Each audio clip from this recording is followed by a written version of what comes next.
Aucun autre récit de l'Antiquité n'est mieux établi historiquement que le Nouveau Testament. Il a davantage d'auteurs neufs, de meilleurs auteurs, et des auteurs plus anciens que n'importe quel autre document de cette époque. De plus, l'histoire atteste que ces auteurs se sont montrés prêts à mourir pour leur témoignage selon lequel Jésus était ressuscité des morts. On peut mourir pour un mensonge en pensant que c'est la vérité, mais personne ne mourrait pour un mensonge en sachant pertinemment que c'en était un. À votre avis, si quelqu'un était sur le point d'être crucifié la tête vers le bas, comme ce fut le cas de l'apôtre Pierre, et que tout ce qu'il devait faire pour sauver sa vie était de renoncer à un mensonge délibéré, que ferait-il? Il renoncerait. De plus, l'histoire a démontré que le mythe et l'histoire ne se mêlent qu'après au moins 2 générations, car tant qu'il y a des témoins des événements, les erreurs peuvent être réfutées et les embellissements mythologiques révélés. Tous les évangiles du Nouveau Testament ont été écrits du vivant des témoins. Certaines épîtres de Paul ont été écrites dès l'an 50 après Jésus-Christ.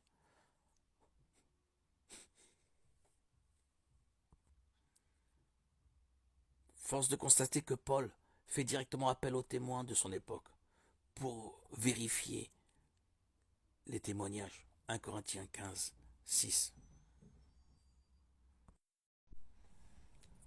Acte 13, 38 nous dit: sachez-le donc, mes frères, c'est par lui que le pardon des péchés vous est annoncé. Le mot pardonner veut dire tout effacer, faire table rase, faire grâce, annuler une dette. Lorsque nous faisons du tort à quelqu'un, nous recherchons son pardon afin de rétablir la relation qui a été brisée.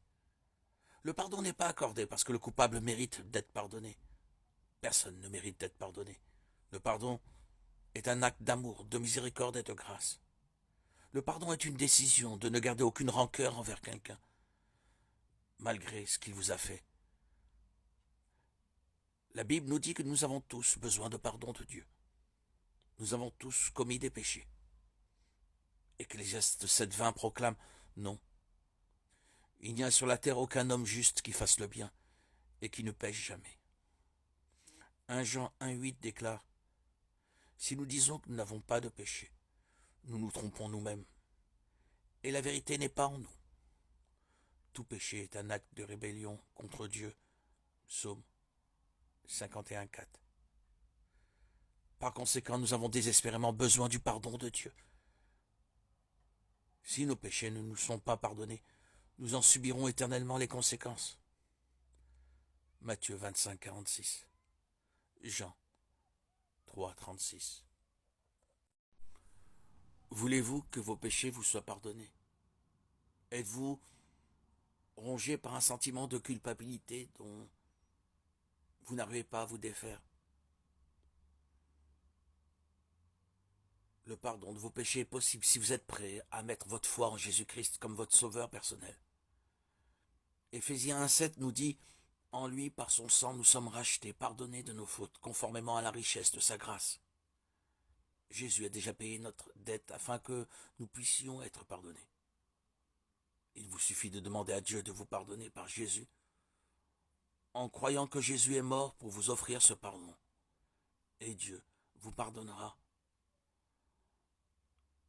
Jean 3, 16, 17 exprime ce merveilleux message. En effet, Dieu a tant aimé le monde qu'il a donné son Fils unique afin que quiconque croit en lui ne périsse pas, mais ait la vie éternelle. Dieu, en effet, n'a pas envoyé son Fils dans le monde pour juger le monde, mais pour que le monde soit sauvé par lui.